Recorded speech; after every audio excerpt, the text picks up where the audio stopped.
طوری که معلوم است 28 دکامبر سال 2024 پیام نوبتی اساسگذار صلح و وحدت ملی پیشوای ملت محترم ایمان رحمانوف و مجلس عالی مجلس ملی مجلس نمایندگان جمهوری تاجیکستان شده گذشت و یک در برابر مسئله های مهم اقتصادی اجتماعی کشور اینچنین یکی از مسئله های محوری این مسئله یعنی اعلان گردیدن 5 ساله رشد اقتصادیاتی رقمی و اینوواسیا به حساب می رود که سالهای 2025-2030 تعیین گشته است. همگان معلوم است که پیام هم در قطار دیگر حجت ها و سندهای معیاری حقوقی اساسی یعنی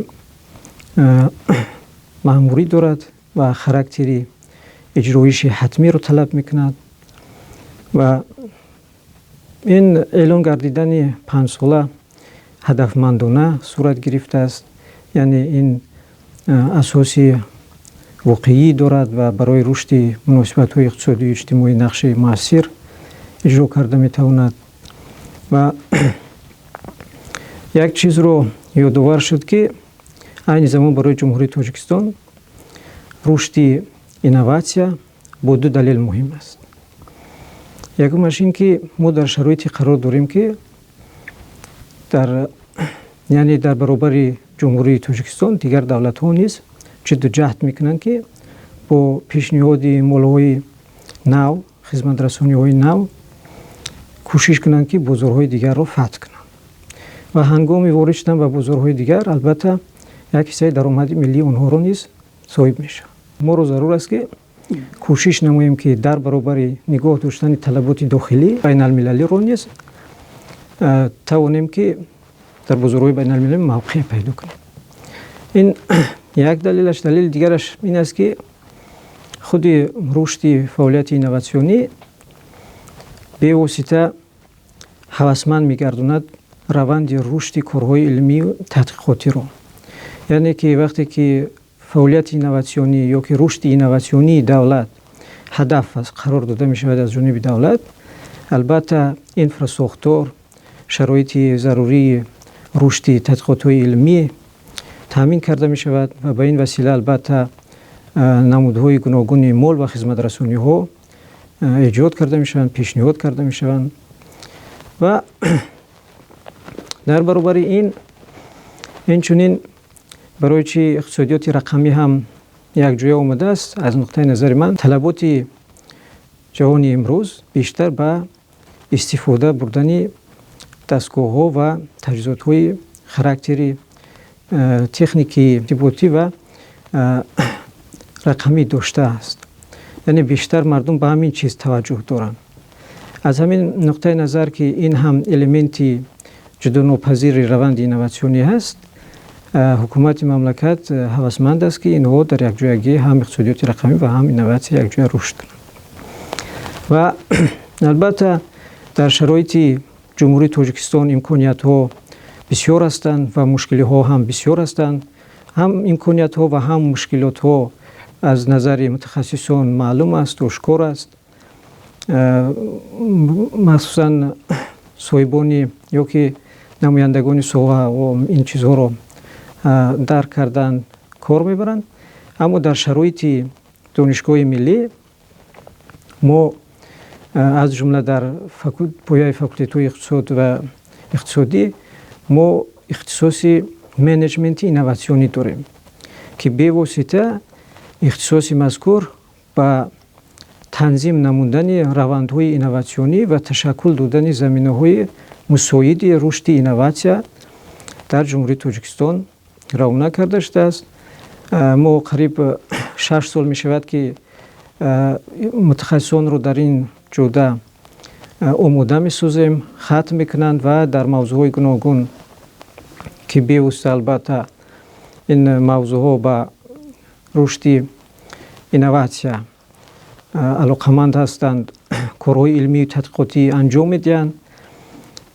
بعد گذشته از این متخصصان ما به واسطه در ساحه‌های خواجگی خلق، در شعبه‌های مارکتینگ، در شعبه‌های یعنی تشکیل استحصالات فعالیت میکنند و جزهای یعنی رشد اینوواسیون رو در آنجا آشکار، تنظیم و تشکیل میدهند. گذشته از این در خود دایره همین در همین برنامه تعلیمی در دایره برنامه تعلیمی همین منیجمنت اینوواسیونی یک قطار فن‌های تعلیم داده میشوند که این فن‌ها بیشتر با رشد همین نظریه و عملیه منیجمنت اینوواسیونی یا که رشد اینوواسیون بخشیده شدند. و یکی از این فن‌ها البته علاقمند ساختن علم با استحصالات است. در دایره همین برنامه ما میخونیم همین چیز رو.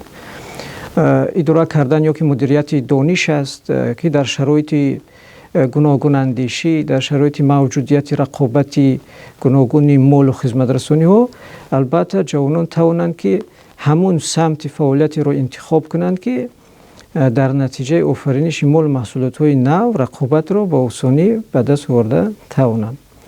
این چیز است. در دایره برنامه من مثلا علاقمندسازی علم با استحصالات بسیار یعنی نوزکی ها بسیار حالت های آموخته می شوند که با اساس رشد فعالیت اینوواسیونی رو هم در فعالیت صاحبکاری و هم در شرایط دولت معین میکنن.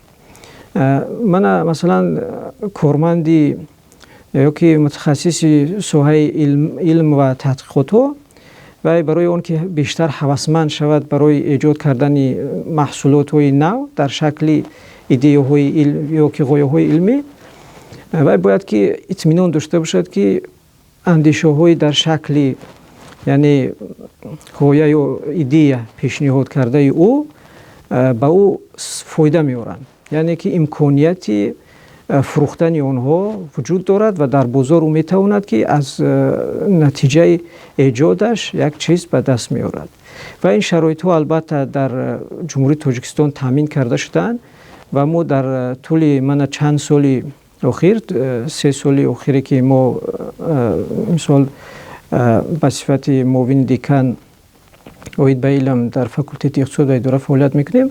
در یک چند استارتاپ و در یک چند چرابینی های خصوصیتی عملی داشته، گرانت ها یا که بعضا برنامه های تجارتی که در اونجا دانشجویان، ماگسترانتان، دکتران امکانیت دارند که اندیشه های علمی خودشون رو پیشکش بخش صاحبکاری یا که بخش پیشکش عملیه نمایند و عملیه در نتیجه شنیدن آنها بعد تصمیم میگیرد که کدامی از آنها رو خریداری کند و در روند استحصالات وارد سازد و از آنها مال محصولات های نو وجود بیارد.